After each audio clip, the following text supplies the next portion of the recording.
Hello, how the tech are you? This is our tech show on Echoplex Media. We talk about tech stuff and science stuff and pretty much anything in that area that we feel like talking about. Usually I open with a funny comment or something, but I've got nothing today. I don't know what to say. HK is still on an adventure. Hopefully he will be back with us soon. But we've been off for an extra week, so hopefully you guys didn't miss us. But we're back. We should be back for a while now. And yeah, I'm doing good. I'm Historian Matt, and you can find me on other Echoplex Media shows, but we can talk about that later. I have some science stuff to cover and a little bit of tech news. There's a lot of good science stuff to cover. So what I'm actually talking about in this show is giant snails in Florida can spread brain-invading worms. That sounds great. Could explain some things about Florida. The second one is the LHC finds 2 new particles. That's actually 3 new particles, but they're only two different types, and I'll explain that further when we get to it. And finally, Meta shuts down Novi digital wallet. Don't know what Novi is? Well, I guess nobody did. That's why they're shutting it down. So, Dave.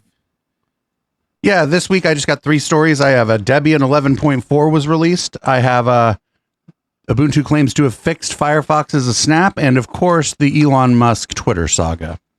Of course. And real quick, there won't be a show the first week of August for How the Tech Are You. We're moving into a new studio, and you can find out more information about that on our website. I'll be putting up something really soon, echoplexmedia.com. In the meantime, go to the support page at echoplexmedia.com and send us money. Right, exactly. And just to be clear, Dave is moving to a new studio. I'm going to be in the same black void I've been in this whole time. Although hopefully I need to make some minor changes, and I'll get that done at the same time. Anyways, we need to get started. I got a lot of stuff to cover, and Dave has a heart out. So first one on my list is giant snails in Florida can spread brain-invading worms. This giant snail is called the giant African land snail, or gals, I guess is how you pronounce it. But these are giant snails that can grow up to 8 inches long. That's pretty big for a snail.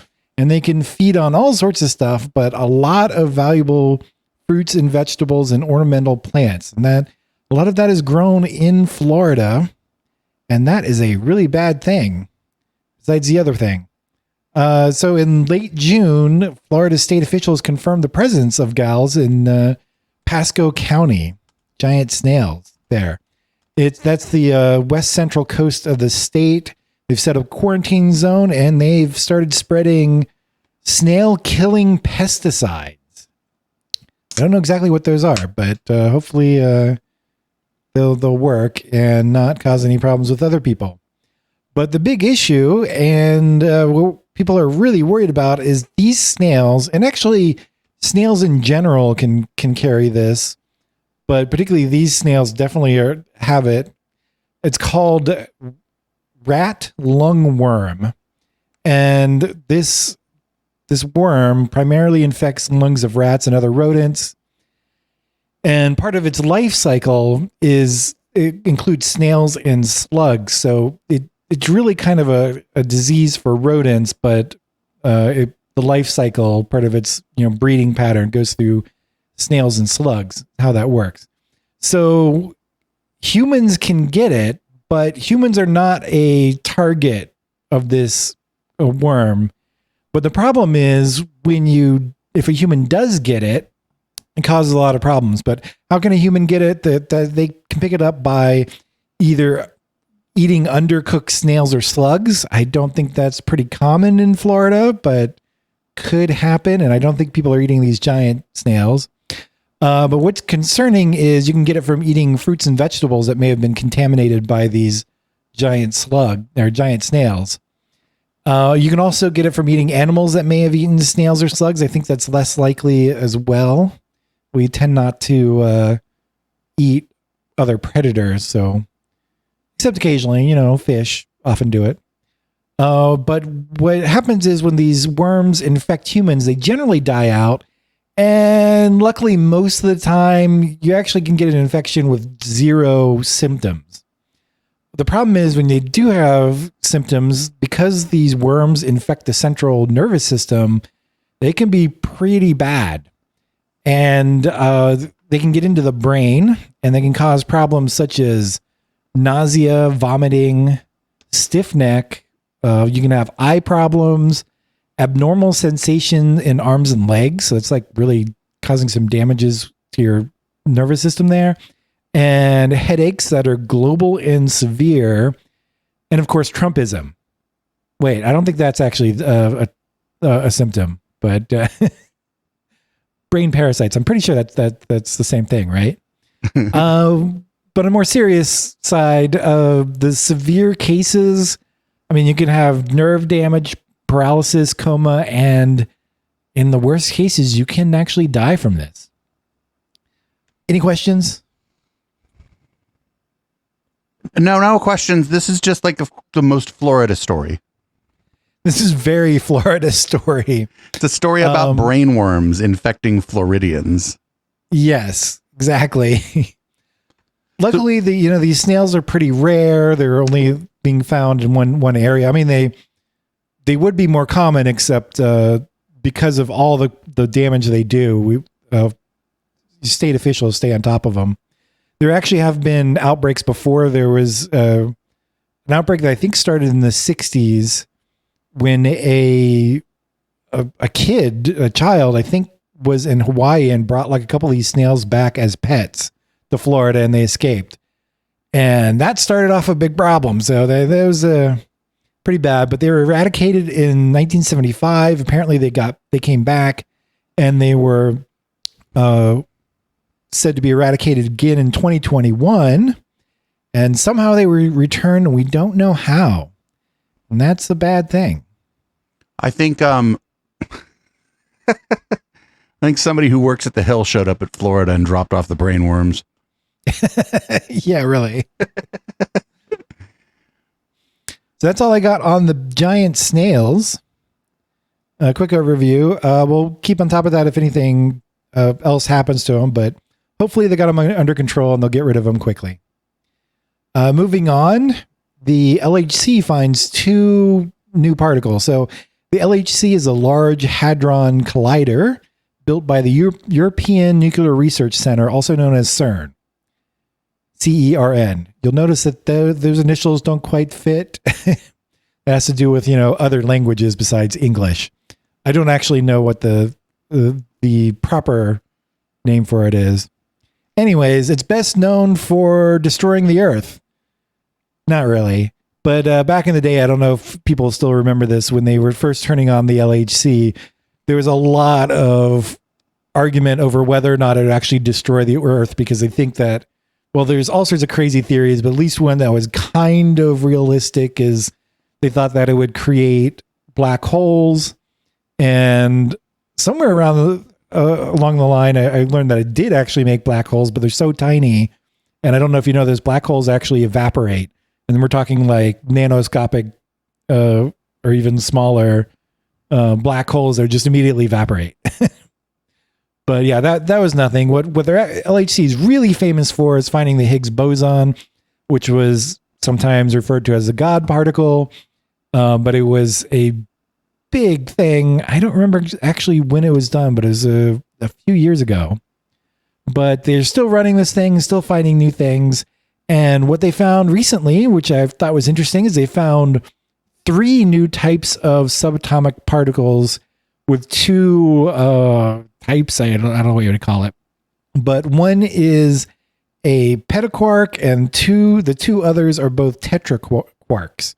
So petaquark is the combination of 5 different quarks that kind of stick together and make a subatomic particle. And tetraquark is a combination of 4 quarks, again, that make up a new particle. So quarks usually combine in pairs of 2 or 3. So there's like 2 or 3 stuck together, and they've, formed most particles that were subatomic particles we're familiar with. like protons and neutrons. I don't think these two different subatomic particles, these new ones that are made, have names yet. I did not get from reading what these are actually made of, like what the quarks are that stuck together to make them. But I thought that was interesting. Three new particles of two different types have been made or have been found. So it Any questions? didn't open a portal to like Hades or anything. Nope, didn't do that. There's a guy named Dan Padondi who probably thinks that it did, actually. Yeah. I don't know what he thinks is happening. Like, there's been really no news since the Higgs boson was found. And I mean, they occasionally come out with new particles that they found, and this was kind of interesting, new types of particles. Yeah, But, CERN really wasn't in the news for a long time after the Higgs boson got found. Yeah. I mean, that was like a huge deal, but they're still using it, still finding new stuff. It's pretty cool. Moving on, the last story I have is Meta shuts down the Novi digital wallet. I assume that's how you pronounce Novi. Novi. I think it's Novi. So Meta is, of course, Facebook. It's the parent company of Facebook, and it just changed its name a while ago to be more metaversey type or something. I don't know. That doesn't seem to be going much of anywhere. But Novi was a digital wallet. It was part of Meta's cryptocurrency push back in the day. Meta got into crypto business around 2019, and they had the idea of using it for transactions in WhatsApp and Facebook Messenger and other apps that they have running. But the Federal Reserve was never clear. Basically, the federal government in general, whatever was covering, was never clear on whether or not they'd actually let Meta issue a stable coin.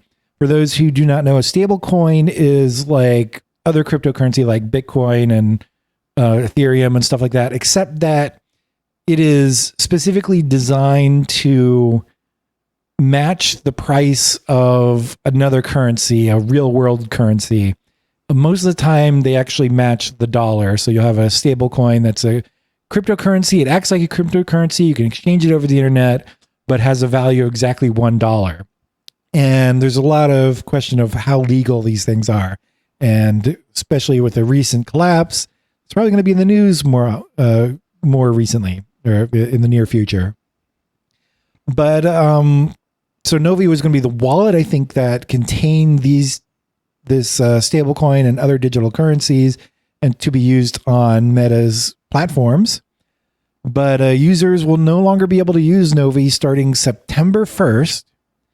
And if anybody has stuff in Novi, any coins in their wallet, Novi will attempt to transfer the account balance to a bank account or a debit card associated with account. So get your stuff out, make sure you have bank account associated so they can liquidate your assets, and you should be good.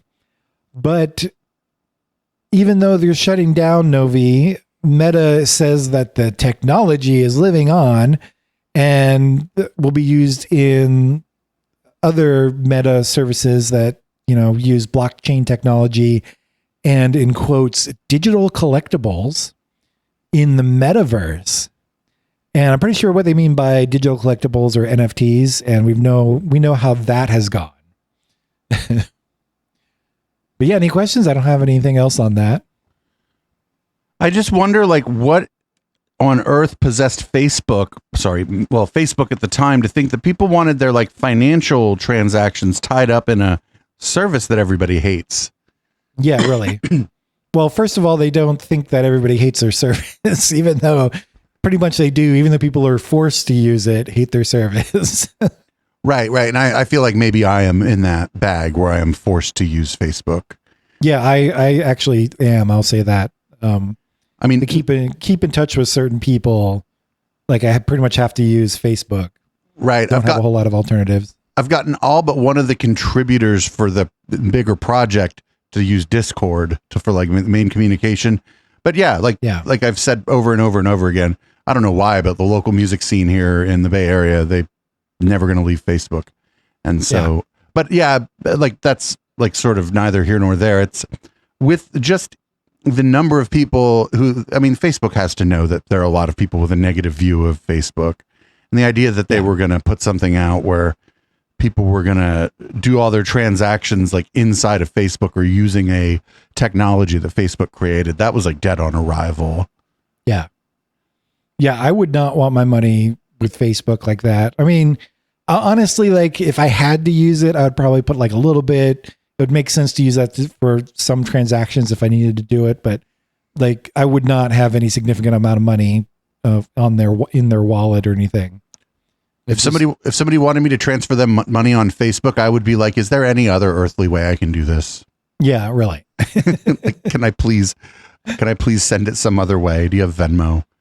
Exactly. Yeah, it's I think they just tried to hop on a fad that they weren't really involved with to begin with. And that they weren't really involved with, they didn't completely understand. I mean, all of that. Not for nothing, they've made a lot of money off of crypto because like every crypto scam in the world is advertising on Facebook. Well, so fair enough. So it's not like their hand isn't in the cookie jar too. It's just that their hand is in like kind of like almost like a cookie jar that's off to the side, Right. Yeah, I'm glad they shut that down. I hope like it said U.S. and Guatemala. I think the U.S. people will have a little easier time getting their money out. I'm a little concerned about some of the people in Guatemala who maybe don't have as good access to internet, depending on where they live, maybe would have and maybe are unbanked and might have a tougher time getting their money out if they put any significant amount of money in there. But that's how it always goes, right? Little man pays.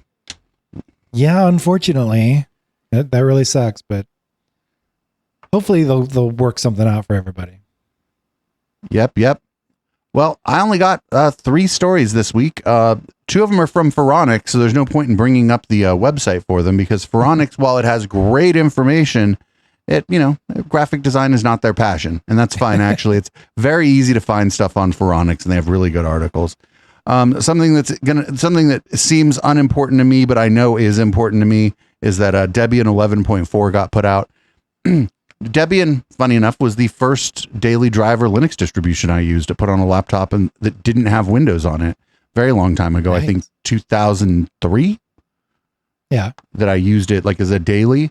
The reason Debian is important is not necessarily because people are using it that much. And a lot of people no longer use it. It's not installed on a lot of desktops, some servers, but Ubuntu has taken over the server market for the most part. The thing is, Ubuntu is based on Debian. And so, when they do, this one has dozens of bug and security fixes, and they're like dozens. I'm like, that's huge for Debian. They move at a snail's pace because they have to, because they're like a stable, like foundation upon which a lot of other things are built. Like I said, the most popular Linux distributions are all based on Debian or based on Ubuntu, but since Ubuntu is based on Debian, those are based on Debian too. And this in and of itself doesn't affect most Linux users directly. But as Debian chugs along, so does progress on many core components of Ubuntu and related operating systems. So that's important stuff. And I just thought it was worth a mention. Shout out to the people at the Debian team, because a lot of people who are getting into Linux now might not even know what Debian is. And so that's pretty cool. And that's a bit of history. And just a little bit of trivia. The name comes from 2 people's names, Deborah and Ian. Ian. And that's where I did not know that. That's where Debian comes from. And it was just a project that 2 people started, and now it's like one of the most important open source projects in the world that nobody knows about. Like a lot of people know about Red Hat and a lot of people know about Ubuntu, and that's about what people know about Linux. So speaking of Ubuntu, my next story is that Canonical claims that their Snap installation of Firefox now takes half as long to load as it did before. A couple weeks ago, I think HK had brought this up, that he was really mad that in the new Ubuntu, you don't have to, but Firefox came as a snap, which is like a self-contained package. And one of the problems is that it's slow, but another problem is it sometimes just doesn't play well with other components of your system. As I've learned trying to do audio on Linux, if I can find something not as a snap, I will do whatever it takes to build it. I'll build it from source if I have to. Snap is one. What is the other? There's another one that's popular. There's a couple other. There's Flatpak, App Image. Flatpak seems to be the one that people like more. I haven't had much experience with Flatpak because, like I said, I will do anything to not use a snap if I can avoid it. I have applications on this system running right now that I went through a significant pain in the ass to figure out how to build from source, because the system here was already kind of highly customized. So the standard instructions for building on Ubuntu didn't quite work properly. And so, but better that than a snap, because then you load the snap and then it's like, oh, your audio options are default. And you're like, oh, thanks. Those are my audio options, huh? And then you have no way to tell it where to send the audio, basically. And so you better hope default is where you want it sending the audio. Or in my case, I would have to like reroute everything around the fact that one application is absolutely demanding that it send audio through this particular place in Pulse Audio, which I also hate. So good on them, I guess. But I think that like they could just put the regular Firefox back in their repositories and let people install it from the repositories. They should do that. I would remove the snap and replace it with the one from the regular repositories. Although on the computer I have Ubuntu 22.04 installed on, like I don't do anything on that computer. Like I just carry it around and the battery lasts forever, and that's all I care about. I use Ubuntu on my laptop. I'm kind of getting back into Linux. I've been using Linux forever in some, way, shape, or form. But when I was at Google, the only Linux I was using was at Google, and it was their distribution, and they took care of things. So I've kind of like forgotten how to do everything and like to manage it. I can use a Linux system, but managing all that other stuff I just haven't done in forever. Calling back to the first story, the Google Linux is based on Debian. Yes. So they call it it's based on Ubuntu, or was, because they called it Ubuntu. Yeah, but again, it's based on Debian because it's based on Ubuntu. But it goes back to Debian. Yeah. Yeah, it goes back. Also, just to be clear, you said it was Canonical, but Canonical is the company that makes Ubuntu, right? Yeah. I'm sure our listeners know that, but just to be clear. Maybe not. It's never a bad idea to take a second to clarify something, that's for sure. Right. And there's also rumblings about Canonical either doing an IPO or getting purchased before the end of the year here. So yeah. But that's the story every year, just like how it's the year of the Linux desktop. That's the same one. Google's somebody's going to buy Canonical. They think it might be Google actually that's going to buy Canonical. Yeah. I imagine the regulators might have a little something to say about that, though. Maybe not here, but in Europe. Right. Especially in the UK, because Canonical is a UK company. So my last story is we're going more Elon. I don't really like covering Elon, but it's more Elon. As long as you're making fun of him. Well, he's trying to back out of this deal that he had to purchase Twitter at about $44 billion. Twitter hired some new lawyers because they don't like it, and they didn't think maybe their old lawyers were, there are any number of reasons a company will hire new lawyers for a particular thing. But it seems like these new lawyers came to play a bit of hardball, and they're kind of insisting that the $44 billion deal is still on. They claim their claim, and I tend to think that they're probably right, is that Elon is knowingly breaching a contract. And, he's saying that the reason he's trying to get out of this is that all the bots and fake accounts that are on Twitter. But one of the problems with his claim there is that he is one of the most prolific users of bots and fake accounts on Twitter to boost his own tweets, and certainly to boost Tesla stock. Yeah. And just to be clear, he's not running the bots. He's just taking advantage of the ones there, right? It's hard to think so. It's hard to tell if he paid for them. Right. But I mean, if you wanted to obfuscate the fact that you were doing that and you were rich, it would be fairly easy to obfuscate that. Right. Especially with Twitter being a bit of a black box and being less than willing to share publicly information about bot networks. Some of it is probably legitimate because they don't want bot networks to people who run bot networks to have insight into what Twitter's doing to try to fight it. And then, of course, some of it is because they don't want to release information about the bot networks that are running on their platform. Right. And there's another thing that's really important here to distinguish. There are bots that do really cool things on Twitter. Right. Yeah, true. There's a bot that'll tell you like where the space station is if you ask it. Wasn't there one that was like tracking, was it Elon's plane or something like that? Yeah, his private plane. Yeah. Maybe he's a little concerned about that. They stopped doing that and switched, I think, to oligarchs' yachts, but for reasons. But yeah, I mean, those are kind of like useful bots, you know? Right. And so that's not what he's talking about. Well, but the problem is if those are like just sort of automated accounts and you're trying to determine like in a grand scale how many bots are on your platform, it might be difficult to distinguish just by kind of looking at like log data or whatever they look at, you know, because you might think something's annoying and I might think it's cool. Right. I doubt it, but yeah. Or vice versa or whatever, you know, to some extent, the Eplex M account operates as a bot. Once an hour, it'll tell people what's playing on the Echoplex radio. Whenever anything new hits the RSS feeds for any of our podcasts, it posts about it. Whenever we go live on Twitch, it posts about it. So how is that a bot? Because we don't use it much for anything else. I mean, yeah, technically it's a bot, but like, is that a useful bot? Probably for some people. Yeah. If you're interested in like knowing when we go live and when a podcast comes out, that's a useful bot. So it's not really doing anything nefarious. And I think the problem with Elon's like whole argument around this is that Twitter does allow bots and automated accounts, and it's right there in their terms of service that you're allowed to do it. You just have to follow the rules.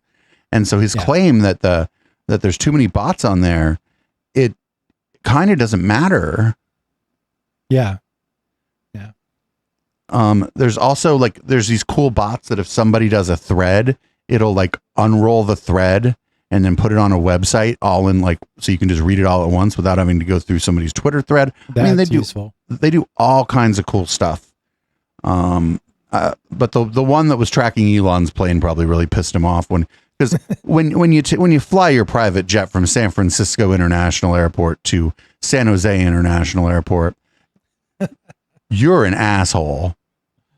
Yeah, well, that might have been a refueling thing if that actually happened, but well, I think the big issue was if you're supposedly the head of this company that is trying to get the world off of fossil fuels and you're flying a private jet around, that seems a little hypocritical. Well, I mean, but how else are you going to get around? Oh, I guess you could fly coach like everybody else. Yeah, or drive one of your cars. Or even business class, right? Your footprint's just... Yeah. And I bet business class is probably... I don't know. Maybe you have more room on a private jet, but I've flown business class. That's pretty chill. It's not a bad way to travel.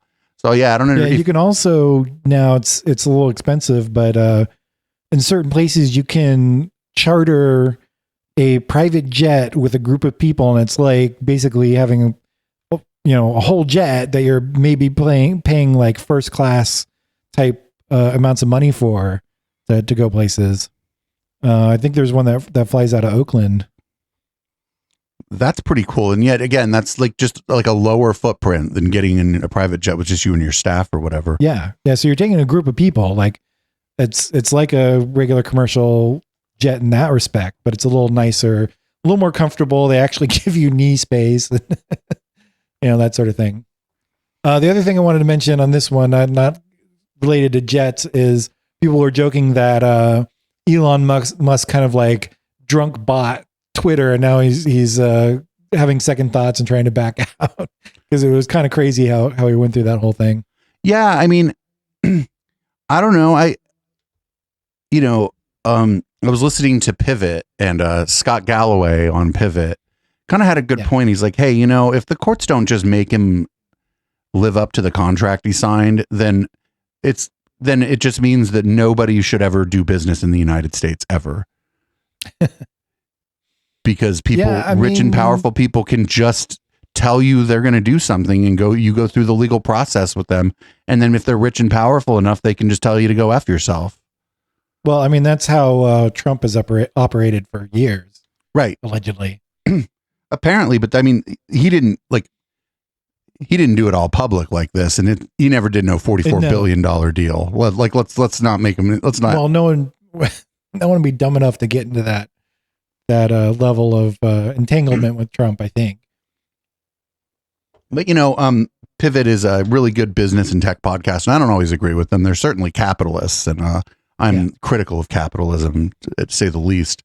But that point that he made was pretty good. It's like if you were a business of any kind, why would you ever do a big deal with anybody if he manages to weasel out of this without suffering consequences through the court system just because he's able to hire good lawyers and use his money and influence to kind of make it so that the rules don't apply to him?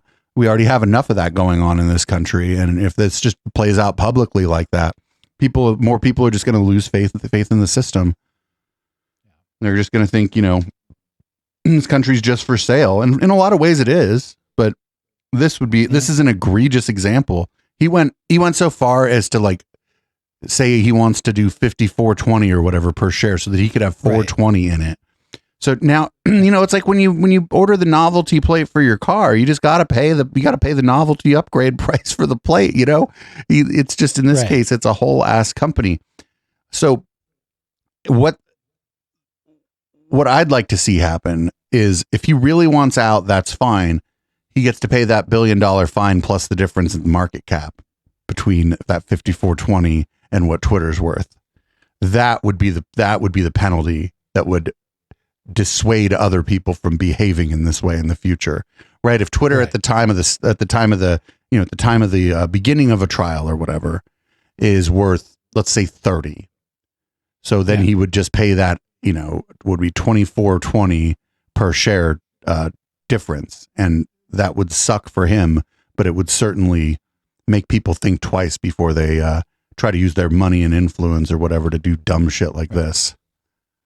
Right. I also wanted to backtrack a little bit because you said you said Twitter was changing lawyers, and we're giving examples. And one of the big ones you got to be aware of is lawyers who are like business lawyers who would take care of doing these contracts and stuff are not the same kind of lawyers that are litigation lawyers, the lawyers that show up in court. And that, I'm guessing that's why they switch lawyers, because they're just not the same ones. They don't have the experience, Right. Better explanation than I would have given. Yeah. These are, you're definitely right. These are trial attorneys versus, exactly. Versus the kind of attorney you get to help you draw up your contract is probably not the one you use when you sue the person who doesn't honor the contract. Yeah. Those people all have to be incredibly competent, and one is not better than the other or whatever. Yeah. But they're definitely different skill sets. And not for nothing, the people that were hired, let me see if I can pull up their name here. They're well known. They're it's Watchell, Lipton, Rosen, and Kratz. They're not a joke. They're if you remember that show Boston Legal, they're that law firm. Right. They're the one you're uh-oh, because they will do anything within the law. Of course, they're hired legal mercenaries at $600-700 an hour each, plus fees for the firm. Their Twitter means business. Yeah. Twitter is now I bet the people on the board are just pissed. Yeah. Well, I believe their share price has been hurt pretty badly by Elon pulling out. So yeah, I can see why. I bet people who are heavily invested and aren't on the board are pissed. Yep. Yeah. Because this is, whatever. I'm not shedding a tear for the board of Twitter, but you piss off the entire board of directors of Twitter. That's probably bad. Yeah, generally bad. I hope they suspend his account. Yeah, that would be good. If he starts tweeting out details of the case, I bet they will. Yeah, probably. And then they'll add another thing that they're suing him for. Anyway, thanks for helping keep this one tight, Matt. I actually have like a half an hour to hop in the shower and stuff. We blasted through this one. Yeah, we blasted through this one. If it sounded like we steamrolled through anything, chat, we did. So that's fine. Yeah. I think HK will be back next week if I'm not mistaken, and we'll go way over. I didn't want to say for certain because there were reasons to believe that it might not happen, but we think there's a good chance he'll be back next week. For both this and the intellectual Dollar Tree. So that's good. I'll read us out because I'm not a reading us out intern. Thanks everybody for listening to How the Tech Are You? Make sure you're following us on YouTube if that's where you see it. If you see it on YouTube, that doesn't mean you shouldn't follow the podcast. Go find How the Tech Are You on your favorite podcatcher. If we're not there, let us know. Sometimes it takes a while to make sure to get the podcast on everything, but we are on the big ones. And we are moving studios. And if you like what you hear here, or you like the other content we do, which is crazy, you go to echoplexmedia.com/support. Help us out a little bit with our move. We've gone ahead and put up an Amazon wish list there. There are items on that Amazon wish list ranging from about $12 to about $800. So if you wanted to help us out with anything there, there's something right in the range where you'd like to have something you'd be comfortable spending. This is a production of Echoplex Media. I'm producer Dave. I produce this show, and thank you for listening.